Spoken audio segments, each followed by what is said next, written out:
문 닫았습니다. 새벽 4시 스터디 카페 문에 걸린 자물쇠가 찰칵 소리를 냈습니다. 저는 키를 반납했고 임대차 해지서에는 제 이름 한도윤 세 글자가 굵게 찍혀 있었습니다. 그 순간의 정적은 오래도록 귓가에 맴돌았습니다. 혹시 궁금하실 겁니다. 왜 은퇴한 노인이 자식이 운영하는 가게 문을 닫았는지, 왜 그토록 조용히 살아오던 제가 하루아침에 모든 걸 접어버렸는지, 오늘 이야기는 바로 거기서부터 시작됩니다. 하지만 본격적으로 들어가기 전에 잠깐 묻고 싶습니다. 혹시 이 영상을 보고 계신 당신도 가족이라는 이름에 묶여 스스로를 잃어버린 순간이 있지 않았습니까? 있다면 오늘 이야기가 분명 마음에 더 깊이 들어올 것입니다. 사실 저의 삶은 늘 책과 함께였습니다. 도서관 사서로 40년을 근무하며 수천 권의 책을 다루었고 매일 잉크 냄새와 종이 냄새를 맡으며 살았습니다. 사람들은 저를 조용한 책벌레라 불렀고 저는 그 이름이 싫지 않았습니다. 하지만 은퇴 후 아들 지우가 시작한 24시간 스터디 카페를 돕게 되면서 제 삶은 완전히 달라졌습니다. 아버지, 잠깐만요. 손님이 많아서 도와주셔야겠어요. 처음에는 하루 이틀일 줄 알았습니다. 그러나 그 잠깐이 몇 달, 몇 년으로 이어지면서 저는 어느새 무급 야간 관리인이 되어 있었습니다. 문 닫는 순간 머릿속에는 며느리 세라의 목소리가 맴돌았습니다. 아버님, 매트는 30분 간격으로 소독해 주세요. 정확히요. 정확히.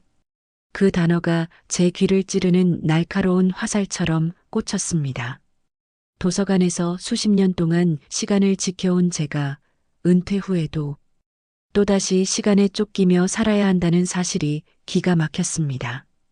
그러니 오늘 저는 당신께 묻습니다. 가족을 위해 평생을 바쳤는데 그 끝에 남은 건 단순한 노동 지시와 감시뿐이라면 과연 그것이 가족이라 할 수 있을까요? 이야기의 시작은 여기입니다. 제가 왜 문을 닫았다고 선언했는지 그 배경과 감정, 그리고 결단까지 모두 들려드리겠습니다.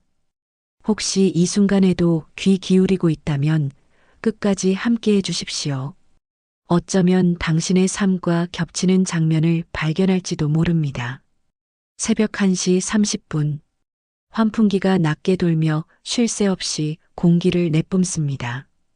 표백제 냄새는 손끝에 스며들었고 카운터 위 원목은 밤이 되면 얼음장처럼 차갑습니다.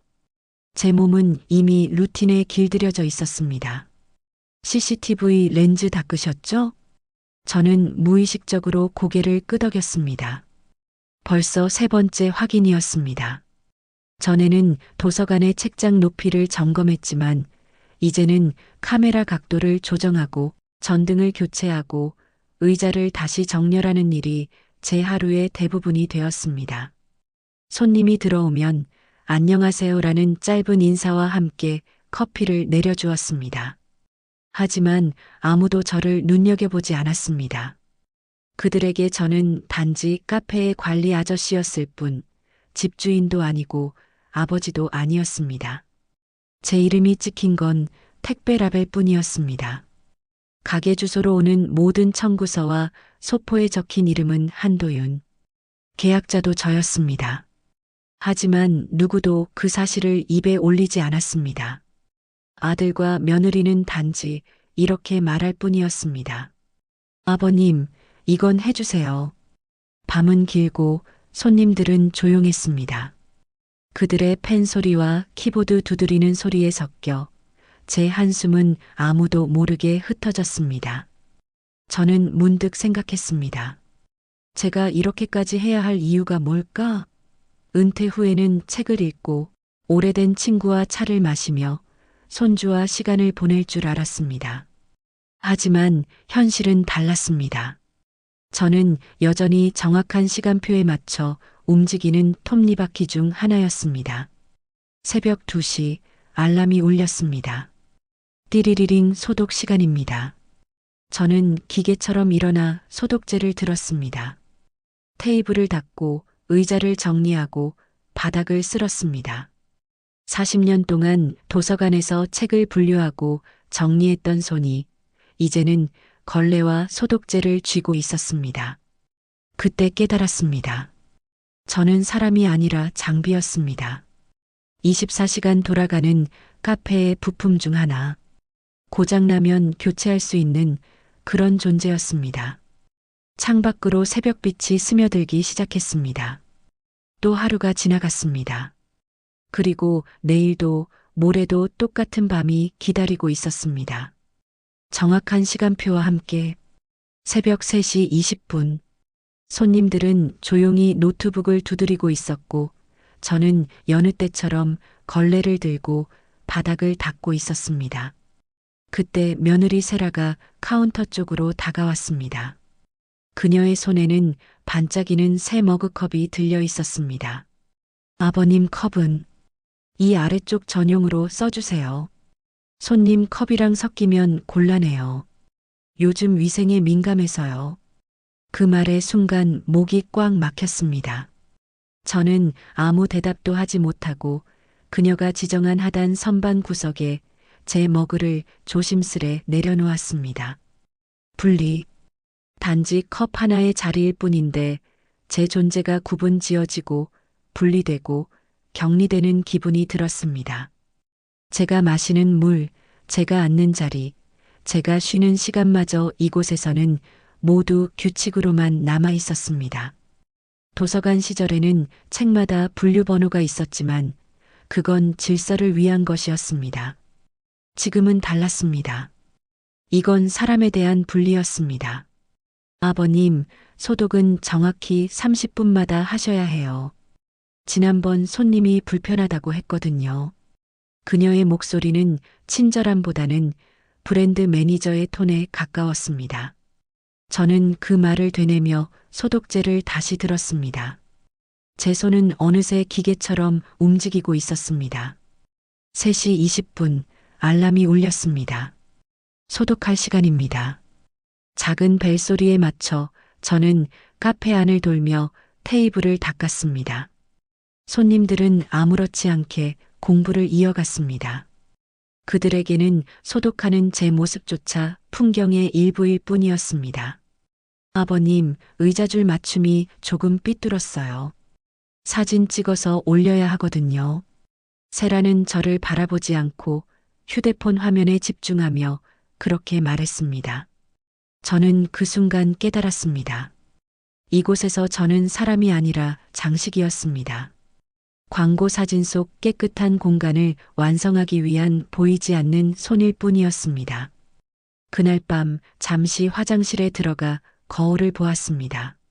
제 얼굴은 새벽 조명 아래 푸석했고 눈 밑은 검게 내려앉아 있었습니다. 저는 스스로에게 속삭였습니다. 나는 여기서 대체 뭐지? 한때 이곳을 가족 사업이라고 여겼지만 이제는 아닙니다. 제 이름은 계약서에만 남아있고 제 자리는 하단 선반 구석에나 있었습니다. 작은 컵 하나가 저의 위치를 말해주고 있었습니다. 그날도 야간 알바가 못 나온다며 아들이 부탁했습니다. 아버지, 오늘 밤만 대신 좀 지켜주세요. 저는 고개를 끄덕였습니다. 이미 수십 번째였지만 여전히 오늘만이라는 말에 속았습니다. 새벽 2시 반 카페는 조용했습니다. 형광등은 가끔씩 깜빡였고 제 심장은 그 깜빡임과 함께 불규칙하게 뛰었습니다.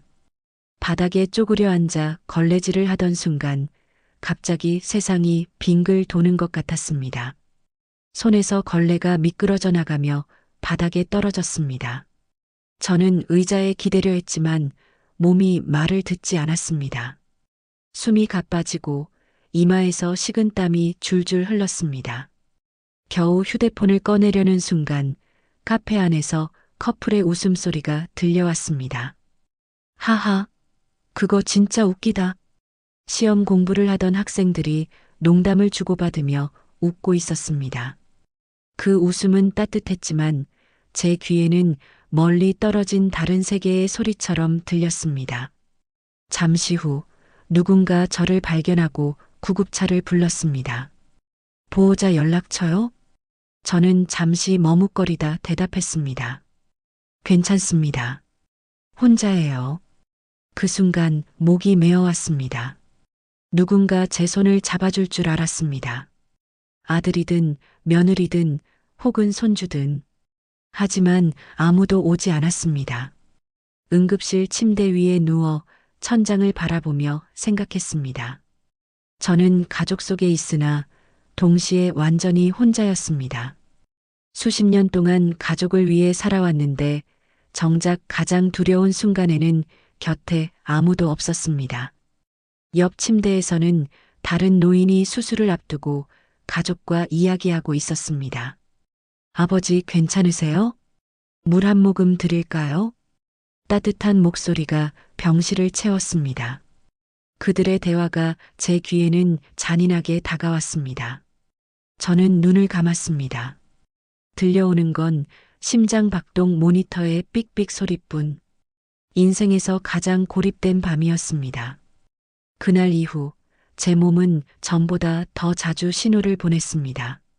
가슴 두근거림, 손 떨림, 이유 없는 피로. 하지만 가족은 그것을 단순한 노인성 증상이라 치부했습니다. 아무도 묻지 않았습니다. 아버지, 괜찮으세요? 대신 내일은 몇 시부터 카페 지켜주실 수 있죠? 라는 말만 돌아왔습니다. 그때부터 서서히 제 마음속 어딘가에서 작은 균열이 벌어지기 시작했습니다.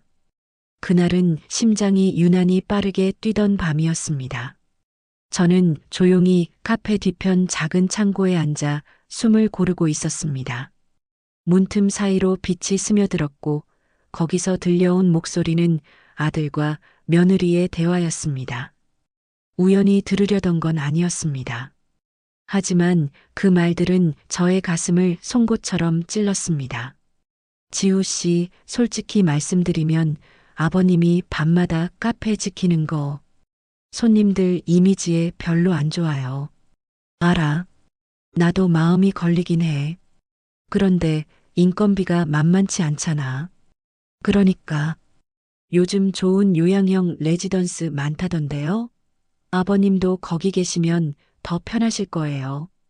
우리 브랜드 이미지를 위해서도 그게 맞지 않을까요? 제 귀가 의심스러웠습니다. 요양형 레지던스. 그 단어가 제 존재를 단숨에 지워버리는 듯 했습니다. 편하게 모신다는 말은 사실상 내쫓는 말과 다르지 않았습니다. 정확히 다음 달부터는 정리했으면 좋겠어요. 세라의 목소리는 차갑게 울렸습니다. 저는 손에 들고 있던 걸레를 꽉 움켜쥐었습니다. 땀에 젖은 손바닥에서 걸레가 미끄러져 떨어지는 소리가 났습니다. 그 소리가 제 심장 박동과 겹쳤습니다. 그 순간 저는 머릿속에서 하나의 문장을 떠올렸습니다. 이곳의 계약자는 바로 나다. 가게의 임대차 계약서, 보증금, 심지어 각종 세금 고지서까지 모두 제 이름으로 되어 있었습니다. 그 사실을 잊고 있던 건 아들이 아니라 저 자신이었습니다. 저는 스스로를 너무 오랫동안 지워버린 것이었습니다. 저는 자리에서 일어나 조용히 집으로 향했습니다. 걸음걸이는 무거웠지만 마음속에서는 어떤 결심이 싹트고 있었습니다. 그날 밤 침대에 누워 천장을 바라보며 속삭였습니다. 그래, 내가 먼저 정리하자. 내가 이 문을 닫자. 눈물이 눈가에 맺혔습니다. 분노, 슬픔, 배신감이 한꺼번에 몰려왔지만 동시에 묘한 해방감도 있었습니다. 제가 움직일 차례라는 신호.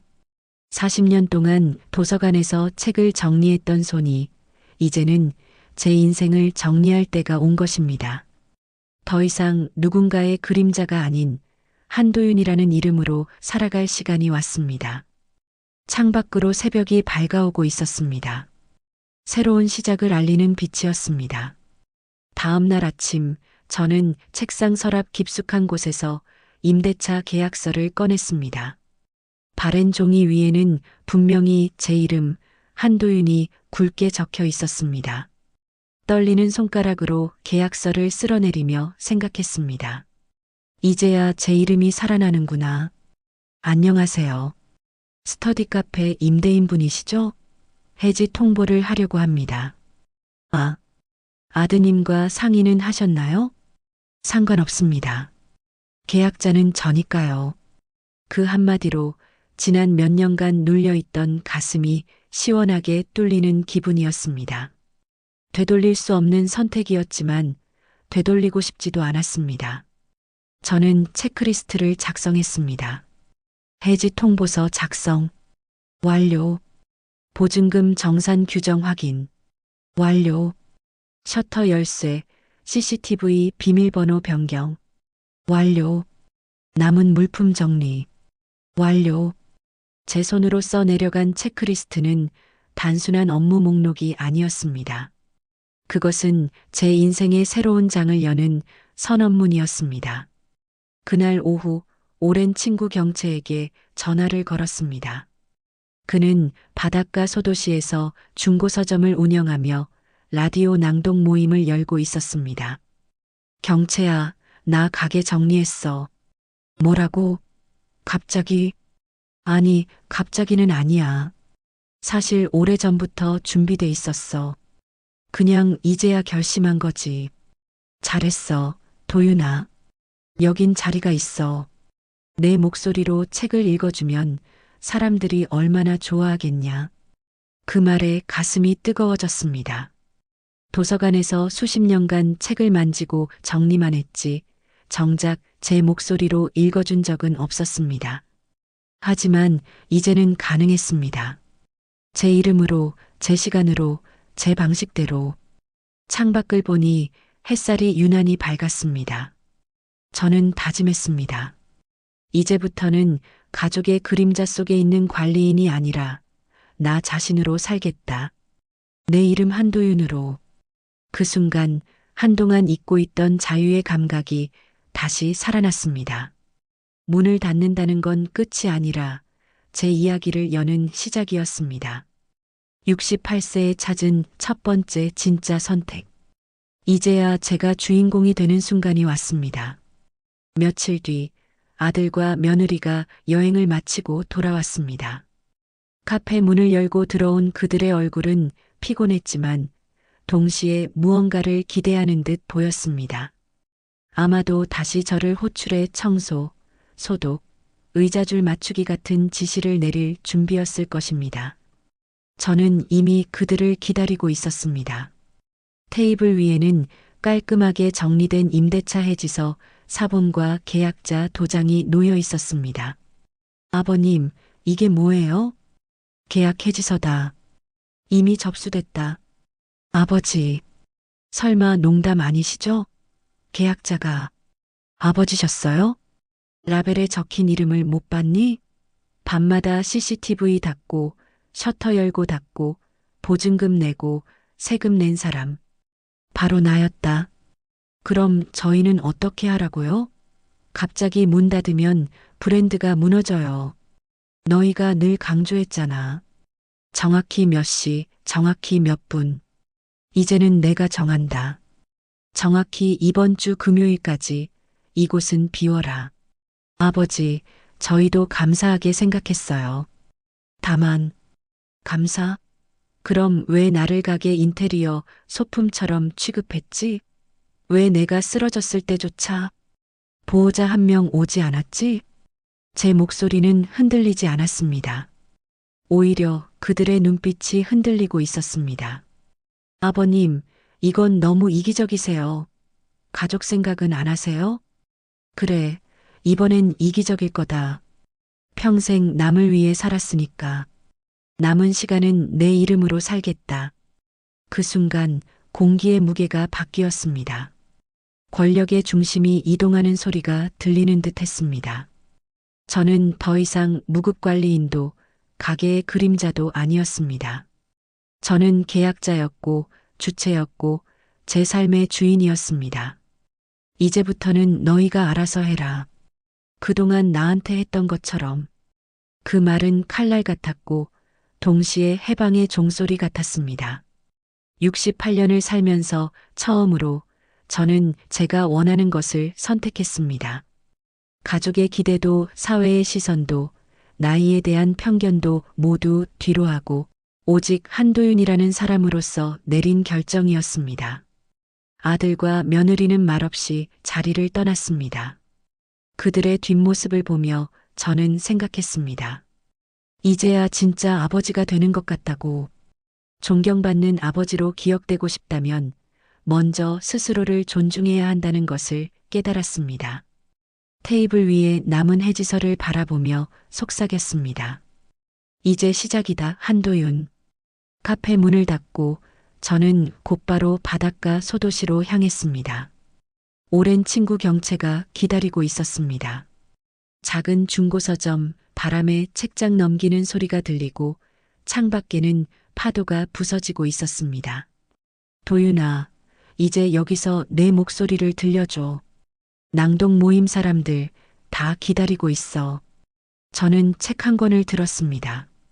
활자를 따라 눈을 움직이다가 천천히 소리내어 읽기 시작했습니다. 봄이 오면 새들이 돌아온다. 긴 겨울을 견딘 나무에 새 잎이 돋는다. 제 목소리가 서점 안을 채웠습니다. 수십 년 동안 도서관에서 책을 정리만 했던 제가 드디어 저의 목소리로 책을 세상에 전하고 있었습니다. 그날 밤 집으로 돌아와 창문을 열었습니다. 1시 30분. 예전 같으면 환풍기 소음과 표백제 냄새가 저를 감쌌을 시간이었습니다. 하지만 지금은 바닷바람이 불어왔고 책 냄새와 커피 향이 은은히 섞여 있었습니다. 제 손은 더 이상 차갑지 않았습니다. 따뜻했습니다. 며칠 후 지우가 찾아왔습니다. 그는 눈에 띄게 수척해져 있었습니다. 아버지, 죄송합니다. 저희가 너무 몰랐어요. 저는 잠시 그를 바라보다가 고개를 끄덕였습니다. 괜찮다. 다만 나는 이제 내 뒤치다꺼리를 하며 살진 않을 거다. 나는 나의 시간 속에서 산다. 너희가 진짜 효도하고 싶다면 잘 살아라. 그게 제일 큰 효도다. 그 말에 지우는 고개를 숙였습니다. 그리고 제 손에 작은 종이봉투를 건넸습니다. 안에는 손주들이 쓴 편지가 들어 있었습니다. 할아버지, 보고 싶어요. 여름에 놀러 가도 돼요?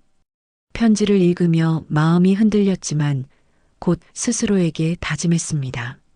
아이들을 사랑하지만 다시 예전처럼 돌아가지는 않겠다.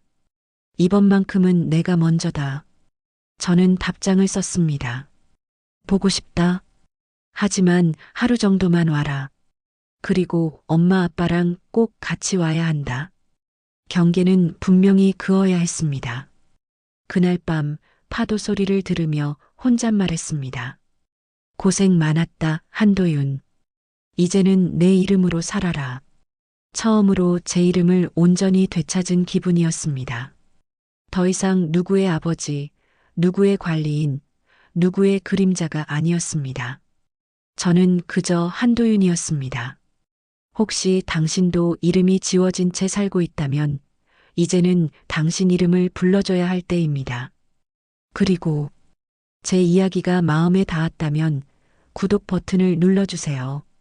그건 당신이 스스로를 위해 처음 누르는 작은 버튼일지도 모릅니다. 그렇게 저는 문을 닫았고 동시에 제 인생의 새로운 문을 열었습니다.